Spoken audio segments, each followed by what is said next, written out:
Data கேதரிங்கில் ரெண்டாவது technique என்னென்னா focus group. முதல்ல ஓவர்வியூ என்ன அப்படிங்கிறத பார்த்துடலாம். முதல் கேள்வி, ஃபோக்கஸ் குரூப்னா என்ன? ஃபோக்கஸ் குரூப் அப்படிங்கிறதும் ஒரு வகையான பிரைன் ஸ்டார்மிங் டெக்னிக் தான். That is use to produce ideas and ரொம்ப முக்கியமாக feedback from stack holders. Focus குரூப்பில் மொத்தம் 2 வகை இருக்குது. முதல் வகை டு ஜென்ரேட் ஐடியாஸ். இதில் என்ன பண்ணுவோன்னா பிரைன் ஸ்டார்மிங் மாதிரி இதுலேயும், அதாவது ஃபோக்கஸ் குரூப் டெக்னிக்லேயும் பிரைன் ஸ்டார்ம் பண்ணி மக்கள்கிட்டேருந்து ஐடியாக்களை வாங்குவோம். இந்த ஐடியாக்களை வாங்கிறதுக்கு கேள்விகளை கேட்கலாம் ஸ்டேக் ஹோல்டர்ஸ்டேருந்து. அந்த கேள்விகள் எப்படி இருக்குன்னா, என் ப்ராடக்டோட எக்ஸ்பெக்டேஷன் என்னவாக இருக்குமோ அதை பொறுத்து, அல்லது அந்த கேள்விகள் ஓப்பன் டைப்பாக ஆன ஸ்பெசிஃபிக் டாப்பிக்காகவும் இருக்கலாம். இந்த மாதிரி கேள்விகள் கேட்கும்போது ரொம்ப முக்கியமான விஷயம் நீங்கள் ஞாபகம் வச்சுக்கணும். அது என்னென்னா, எந்த மக்கள்கிட்ட கேள்வி கேட்குறோமோ அவங்க should be from divorce group.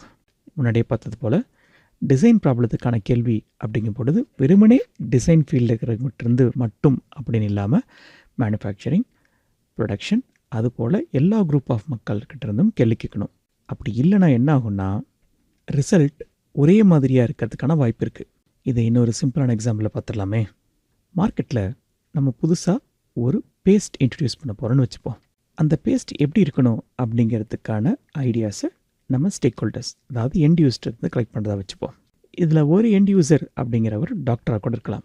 So வெறுமனே டாக்டர் மட்டும் ஐடியாக்களை கலெக்ட் பண்ணணும் என்ன ஆகுனா, வெறும் டாக்டரோட பாயிண்ட் ஆஃப் வியூலேருந்து மட்டும்தான் இருக்குமே தவிர ஒரு காமன் மக்களோட பாயிண்ட் ஆஃப் வியூ இல்லாமையே போகக்கூடும். அப்போ என்னாகும், அது டாக்டருக்கான பேஸ்ட் அந்த மாதிரி ஆகிடும். உதாரணத்துக்கு சென்சோடைன் மாதிரி. ஆனால் நம்ம இன்ட்ரடியூஸ் பண்ண போகிற பேஸ்ட் பெப்சோடன் மாதிரி எல்லோரும் யூஸ் பண்ணக்கூடிய பேஸ்ட். அந்த சமயத்தில் வெறுமனே டாக்டர்ஸ்கிட்ட மட்டும் கலெக்ட் பண்ணுற ஐடியாக்கள் நம்மளை ஒரு தப்பான ரிசல்ட்டுக்கு லீட் பண்ணக்கூடும். அதுதான் ஸ்கியூடு அப்படின்னு சொல்கிறோம். அதனால தான் எப்பொழுதுமே டைவர்ஸ் குரூப் ஆஃப் மக்கள்கிட்ட இருந்து ஐடியாக்களை கலெக்ட் பண்ணணும். டாக்டர், பொதுமக்கள் அப்படின்னு வரும்பொழுது ஆண்கள், பெண்கள், குழந்தைகள், வயோதிகர், அப்படி எல்லாருக்கிட்ட இருந்தும் ஐடியாக்களை கலெக்ட் பண்ணணும். இப்படி நம்ம கேள்வி கேட்டு நமக்கு கிடைக்கிற ரிசல்ட் ஐடியாவாக இருக்கலாம், ஃபீலிங்காக இருக்கலாம், ஈவன் ரியாக்ஷனாக கூட இருக்கலாம். அடுத்து ரெண்டாவது வகை இதில் என்னென்னா இம்ப்ரூவைஸ் த ஐடியாஸ்.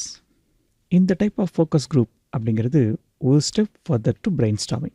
ஒரு வகையில் இதை more of a formal brainstorming அப்படின்னு சொல்லலாம். இந்த மாதிரியான ஃபோக்கஸ் குரூப்பில் பிரைன் ஸ்டார்மிங் போல் ஒரு ஃபெசிலிட்டேட்டர் இருப்பார்.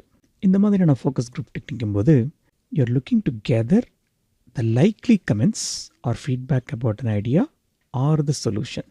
இந்த மாதிரியான செஷனுக்கு ப்ரிஃபர்டு மக்கள் யாருன்னு பார்த்தீங்கன்னா எண்ட் யூசர்ஸ், அல்லது the people who will use or consume the end product.